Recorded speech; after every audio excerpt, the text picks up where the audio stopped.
નમસ્કાર દર્શક મિત્રો, ડિજિટલ શિક્ષા યુટ્યુબ ચેનલમાં આપ સર્વેનું હાર્દિક સ્વાગત છે। મિત્રો, અમે અવારનવાર તમારી સમક્ષ અવનવા વિડીયો, માહિતી, યોજનાઓ, જાણકારી લઈને આવતા હોઈએ છીએ। ત્યારે આજે ફરી એક નવી માહિતી લઈને આવ્યા છીએ। આજની આ માહિતીમાં આપણે જે માનવ કલ્યાણ મેળો 2024માં યોજાવા જઈ રહ્યો છે તેના વિશે સંપૂર્ણ માહિતી અમે આ વિડીયોમાં તમને આપીશું। તો આજે 2024માં માનવ કલ્યાણ મેળો યોજાવા જઈ રહ્યો છે। આ યોજનાનો લાભ તમે કેવી રીતે લઈ શકો, તેમજ આ મેળો ક્યારે યોજાશે, કેવી રીતે તમે આ મેળાનો લાભ લેવા માટે અરજી કરી શકો, તેના માટે કયા કયા ડોક્યુમેન્ટની જરૂર પડે અને કેવી રીતે તેમાં કીટની જે સહાય આપવામાં આવે છે તે તમે યોજનાનો લાભ કેવી રીતે લઈ શકો, તેના વિશે સંપૂર્ણ માહિતી આ વિડીયોમાં અમે તમને આપીશું। આ વિડીયો અંત સુધી અવશ્ય નિહાળજો। તો સૌપ્રથમ મિત્રો, દરેકના મનમાં એ સવાલ થતો હોય છે કે માનવ કલ્યાણ મેળો છે શું? તો તેના વિશે સમજીએ તો માનવ કલ્યાણ મેળા દરમિયાન વિવિધ સહાયકારી યોજનાઓનો લાભ આપવામાં આવે છે। દર વર્ષે આ મેળો જિલ્લા દીઠ યોજવામાં આવે છે અને મેળા દરમિયાન અંદાજિત 125 કરોડથી વધુની સહાય આપવામાં આવે છે, જેમાં વિવિધ ધંધાકીય ક્ષેત્રનો પણ સમાવેશ થાય છે। તેમજ આ વર્ષે યોજાનાર મેળામાં અંદાજિત 70,000 કરતાં વધુ પણ લોકોને આવરી લેવામાં આવશે। તેઓને સહાય આપવામાં આવશે અને જરૂરી કીટ પણ વિતરણ કરવામાં આવશે।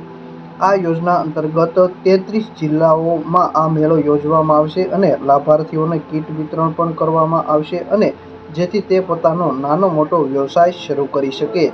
તો મિત્રો, આ યોજનાનો લાભ તમે પણ લેવા માંગતા હો, માનવ કલ્યાણ મેળાનો લાભ તમે પણ લેવા માંગતા હો, તો આ વિડીયો અંત સુધી અવશ્ય નિહાળજો। તો મિત્રો, હવે આપણે આગળ સમજીશું કે માનવ કલ્યાણ મેળો જે યોજાવા જઈ રહ્યો છે તેમાં કઈ કઈ યોજનાઓનો સમાવેશ થાય છે। તો સૌપ્રથમ આપણે સમજીએ તો માનવ કલ્યાણ મેળો 2024 જે યોજાવા જઈ રહ્યો છે તેમાં સૌપ્રથમ કુંવરબાઈનું મામેરું, માનવ ગરિમા યોજના, આવાસ યોજના, દિવ્યાંગોને લગતી વિવિધ યોજનાઓ, સહાય, તેમજ ખેડૂતોને ખેતીવાડીને લગતી વિવિધ યોજનાઓ, તેમજ પશુપાલન અંગેની વિવિધ યોજનાઓ સહિત અનેક યોજનાઓનો છે એ સમાવેશ માનવ કલ્યાણ મેળામાં કરવામાં આવે છે। ઉપરોક્ત યોજનાઓને લગતી સહાયો પૂરી પાડવામાં આવશે અને સાધન સામગ્રી પણ વિતરણ કરવામાં આવશે। તો આ જે મેળો માનવ કલ્યાણ મેળો 2024 યોજાવા જઈ રહ્યો છે તેમાં વિવિધ યોજનાઓનો સમાવેશ થાય છે। તો મિત્રો, આ યોજનાનો લાભ લેવા માટે તમારે કયા કયા ડોક્યુમેન્ટની જરૂર પડતી હોય છે તેના વિશે વાત કરીએ તો આ યોજનાનો લાભ લેવા માટે જરૂરી ડોક્યુમેન્ટમાં લાભાર્થીનું આધાર કાર્ડ, આવકનો દાખલો, જાતિનો દાખલો, બેંક પાસબુકની વિગત, તેમજ લાભાર્થીનો પાસપોર્ટ સાઇઝનો ફોટો વગેરે વિવિધ ડોક્યુમેન્ટની આ યોજનાનો લાભ લેવા માટે જરૂર પડતી હોય છે। અને આ બાબતે અમે આગળ પણ એક વિડીયો બનાવીશું અને જેમાં કયા કયા ડોક્યુમેન્ટની જરૂર પડે છે તેની સંપૂર્ણ માહિતી પણ આપીશું।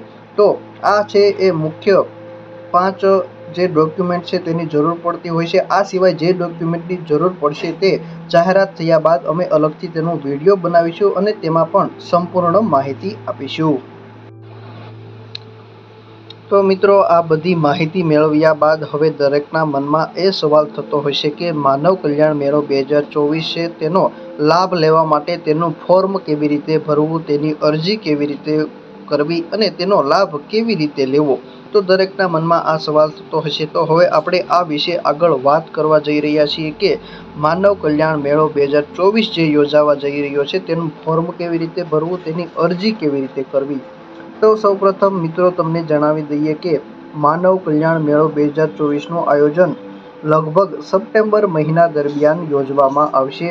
આગામી જે 9મો મહિનો એટલે કે સપ્ટેમ્બર મહિનો આવવા જઈ રહ્યો છે તે દરમિયાન આ મેળાનું આયોજન કરવામાં આવશે। માનવ કલ્યાણ મેળા દરમિયાન લાભાર્થી સમાજ કલ્યાણ વિભાગની ઓફિસ જે તમારા જિલ્લામાં હોય છે તેની તમે મુલાકાત ઓફિસની લઈ શકો છો અને ત્યાંથી આ બાબતે વધુ માહિતી મેળવી શકો છો, અથવા તો મોબાઈલ ફોનનો ઉપયોગ કરી અને સમાજ કલ્યાણ વિભાગની જે વેબસાઇટ ઈ સમાજ કલ્યાણ છે તેના પરથી પણ તમે આ બાબતે વધુ માહિતી મેળવી શકો છો, અથવા તો તમારા નજીકના કોમ્પ્યુટર સેન્ટર જ્યાંથી ઓનલાઈન અરજીઓ થતી હોય છે, ઓનલાઈન ફોર્મ ભરાતા હોય છે, તે સ્થળ પર જઈ અને તમે આ બાબતે વધુ માહિતી મેળવી શકો છો.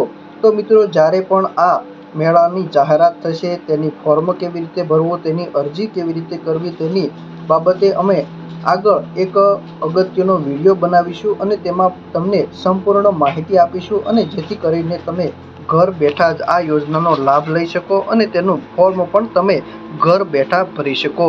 તો આ વિડીયો તમારા નજીકના સગા સંબંધી તેમજ મિત્રોને પણ શેર કરજો અને અમારી ડિજિટલ શિક્ષા યુટ્યુબ ચેનલને સબસ્ક્રાઈબ કરજો, અને આગામી સમયમાં તમારે કેવા પ્રકારના વિડીયો જોઈએ છે તેના વિશે અમને ચોક્કસથી કોમેન્ટ કરીને જણાવજો. આભાર.